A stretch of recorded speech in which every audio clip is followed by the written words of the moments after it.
What's up, guys? Dan from Headwaters Kayak Shop, and I got the pleasure of dealing with my man Everett here from Nucanoe, and he's going to walk us through the new Flint by Nucanoe. So tell me a little bit about this boat. Well, Dan, I'm really excited about it. This is something we've really been working on since ICast last year, actually. We sat here after the show last year, and as we were seeing all the other industry trends taper up, more expensive, more options, one of the things we felt is that a lot of people were kind of getting left behind. Yeah. And what we really want to do is continue to introduce people to the sport and not make them really intimidated by all the technology that's coming out. So we really haven't had a boat that was super entry level yet, even though our boats are really available to anybody.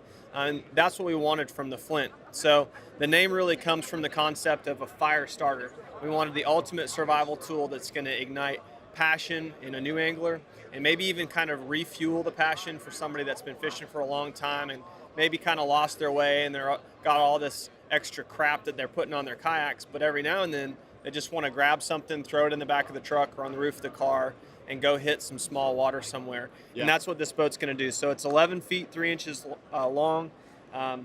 Total width is going to end up being 33. What you're looking at right here is a prototype, so there's a few finishing touches, kind of rough edges, that kind of thing that we're going to be fleshing out. We're working with some of our great dealers on some other ideas for it, but the basic layout that you're looking at is the final product. So we're super excited about kind of the open floor plan being able to remain the same. That's one of the things that's lost on smaller boats a lot. Yeah. You get into such a cockpit feel that you really can't have room in the boat to move around, store stuff, and that's kind of our signature, obviously, so we wanted to retain that.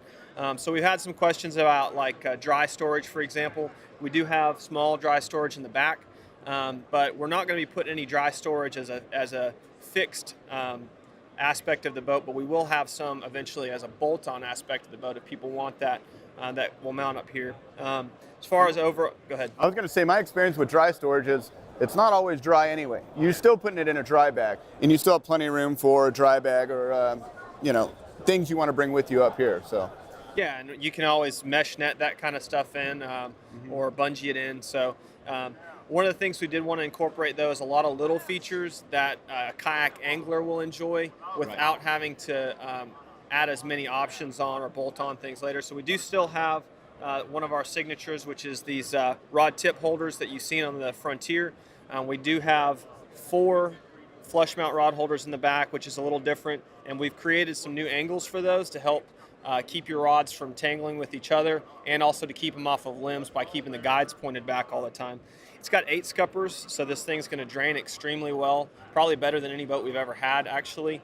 In fact, the rear tank well is big enough to fit a black pack, but it's also angled with extra grooves to make sure that it drains really well. So I think this thing's going to actually handle rivers extremely well, probably better than any boat we've ever had before. Cool. Again, it's 33 inches wide, but initial stability we've bumped up from the Pursuit. So we don't have any final numbers. I'm not going to make any crazy claims, but I think people will be shocked at how similar this thing handles in terms of stability, maybe even better for some people in terms of the initial stability than the Pursuit. And secondary stability is going to be awesome. So our engineers worked really, really hard to make sure that this boat tracks very well, paddles very well, and is going to be one of the most stable 11-foot kayaks on the market. Nice. Well, one of the things I noticed that you kept the theme of all your other boats with tons of track, the square stern for mounting trolling motors too. Lots of little built-in features throughout the boat. So could you take a moment and just walk me through the features? Absolutely, I'd love to. So starting at the bow again, we mentioned the rod tip holders, but one of the other new things for us is a fixed bow mount handle. Again, Blake's always been awesome about listening to our audience, and some people weren't crazy about the original rope style handles. So here we go with a custom. This is our handle, this existing handle. And we're going to kind of play off that possibly with some of the other boats eventually too, since people do really prefer that. The hog trough holder was just kind of something I spit out when we were sitting at the design table as something that I felt like tournament anglers would enjoy a lot, and it seems to be a big hit so far. So it's just a quick place for you to slide your hog trough when you get done measuring a fish. It just slides right back into place, and you can add some kind of fastening here if you want to with the additional track. Or, of course, you can mount your fish finder here if it's not too big. I'm not sure if an 11 is going to fit in there, but, you know, some of the original like 4s and stuff like that will still leave plenty of room. Or of course, if you do have a bigger screen, you can mount it on one of our dashboards. All the dashboard kind of accessories that we've provided for the Pursuit for the last few years will bolt right on this because it's the same width. So Nice. all this stuff kind of crosses over well. Again, track storage here, storage compartments for small Plano boxes, or if you do have maybe a small dry bag or something like that, other tackle boxes. We're super excited about these handles. Yeah, that's clean. That is clean. A lot of people have been actually drawn to that almost immediately, and I got to give all the credit where it's due. Our engineer, our designer, James, has had this brainchild for a long time, and he's kind of been keeping it in his back pocket, but he's got the design on that, and he's a brilliant engineer, so I trust that those are not only going to be cool as far as holding your paddle, but I think they're going to be really strong, really rigid too. So this will be an ideal point for you to car top with, or if two people are carrying it together, and of course, quick place to store your paddle. Yeah, and it's got a really good feel. When you reach and grab that, you feel like it's nice, solid contact to the boat. Yeah, it's rock solid, and some people may look at it and wonder if it's kind of flimsy because of that thin shape for holding it, but actually it creates even more rigidity. It gives you a round, almost a tube feel, which feels even stronger to me. Cool. The seat's still pretty adjustable. We're still working out some final tweaks on how much track we want to have in this boat. But for right now, this is kind of what we're going with. It gives you just about 10 inches. Well, I guess it's about more like 8 inches total front to back adjustment. You can still trim if you're running a trolling motor, you got your black pack, you need your weight forward. Exactly. And so we built in some little foot pegs here. These aren't anything real big or formal, but they're a really natural position for your feet. And of course, if you have longer legs or shorter legs, you can work with your seat adjustment on where your heels are going to fall down here. This is still our original Pinnacle seat. The only thing that's different about this seat from our other models is that it's really designed to be fixed and it won't swivel. We're not going to advise people putting the swivel. It's the same system, but swiveling in a boat this width is really not necessary and really wouldn't work for most anglers. So it is adjustable up and down still, but everything's the same from all of our other products. So getting parts and stuff like that is going to be extremely easy, and it's still got that original base, which is really rock solid.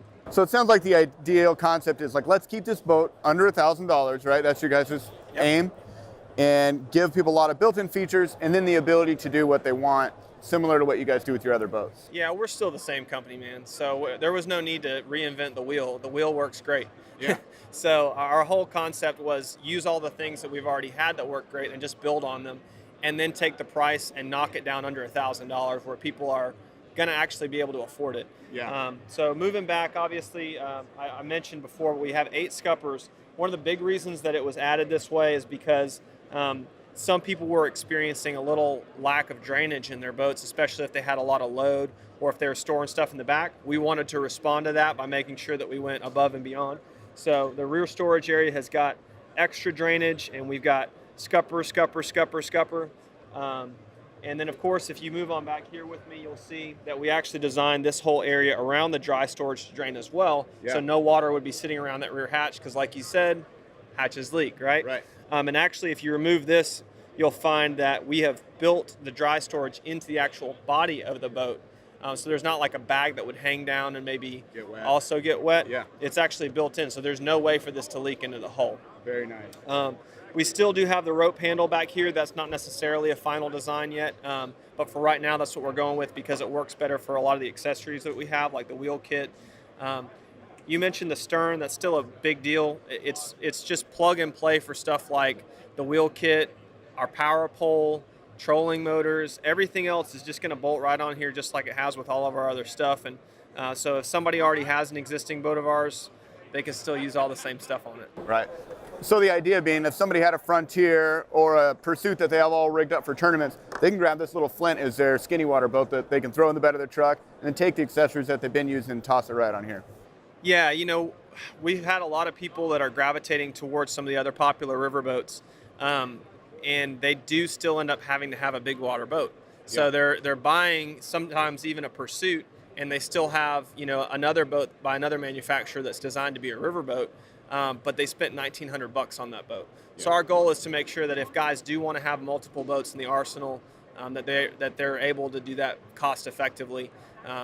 But I'd say another big thing, man, that's going to surprise people is how well this thing does perform in big water.